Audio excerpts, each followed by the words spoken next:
Well, hello, it's Cherie from Big Notes Get Votes, and I'm coming to you live with the weekly Q&A. Now, as you can see, I'm in a hotel room. I'm kind of on tour with two different shows at the moment because here in Auckland, New Zealand, where I live, music and life, thankfully and gratefully, is kind of normal. And so I've been doing a couple of shows, and I'm in Wellington at the moment. Last night was the symphony show, which was amazing.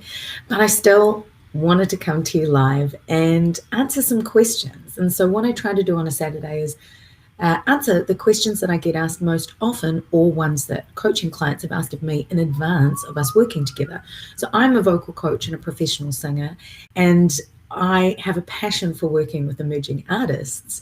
And this topic is actually one I get asked more by people who aren't in the professional music game. However, I think the steps are the same, and it's a great reminder. But also, for anyone who is out there wanting to sing, this one's going out to you today. So the question is, can anyone sing? And that's definitely number one question I get asked the most. So my answer is yes.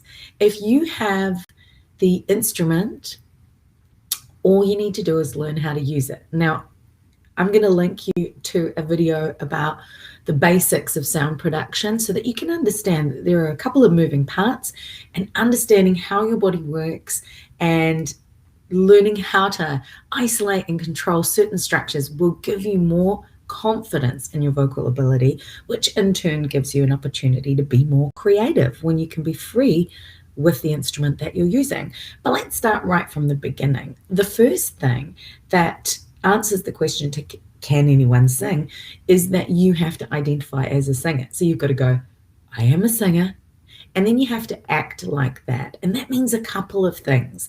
So in my book, the most important thing is vocal health and then the efficiency of sound production. So we've just talked about learning how you make sound and doing that in the most efficient way possible.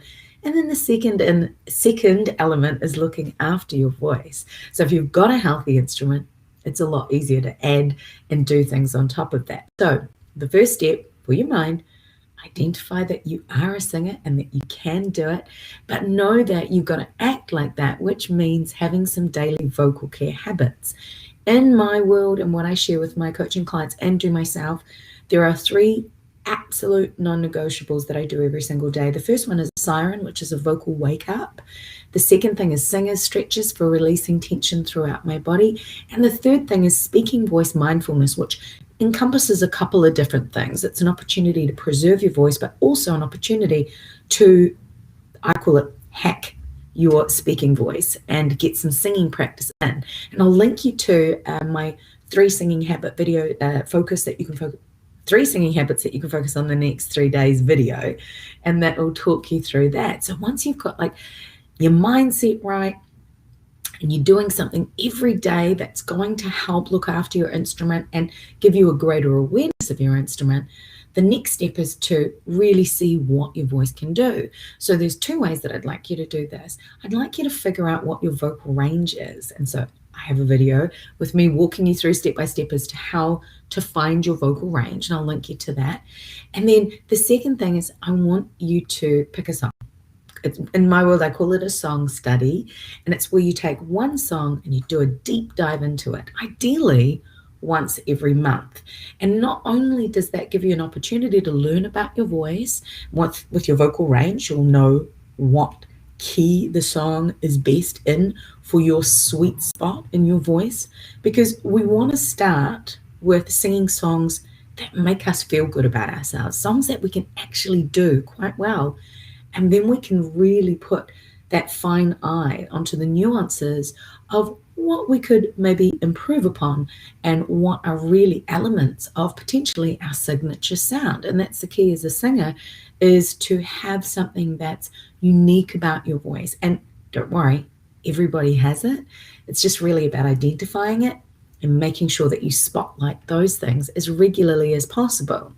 So whilst you want to challenge yourself with songs, when you're starting out, I urge you to also pick a song that really showcases your voice and that you can sing just for fun, to remind you of why you love singing. And so that song study process, ideally, like I said, once a month, ends up at the end of 12 months with a whole set of music that you can perform if you want to do a covers gig or do an open mic night.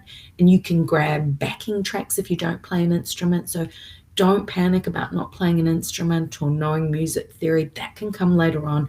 Start with your primary instrument, the voice. And then what I want you to do is to also, in fact, let me pause there and say, even if you are an instrumentalist and you're thinking, can I sing? I would still urge you to isolate. So just work on your singing voice, and then you can combine that with your instrument. And then that whole process of you accompanying yourself and singing, that's a whole nother practice altogether. So that's a story for another day. But once you have that song study, and ideally, one a month is great, but if you could pick, say, 2 or 3, so that one really easy song, one song that's outside of your genre wheelhouse so that you're just learning a little bit, and then one song that challenges you. That, in my book, would be amazing. And just work on those songs. You don't need, if you get bored, you can change songs. But ideally, the point is that you're taking a deep dive into a song and giving it the room and space to really understand your approach to it, how your voice works.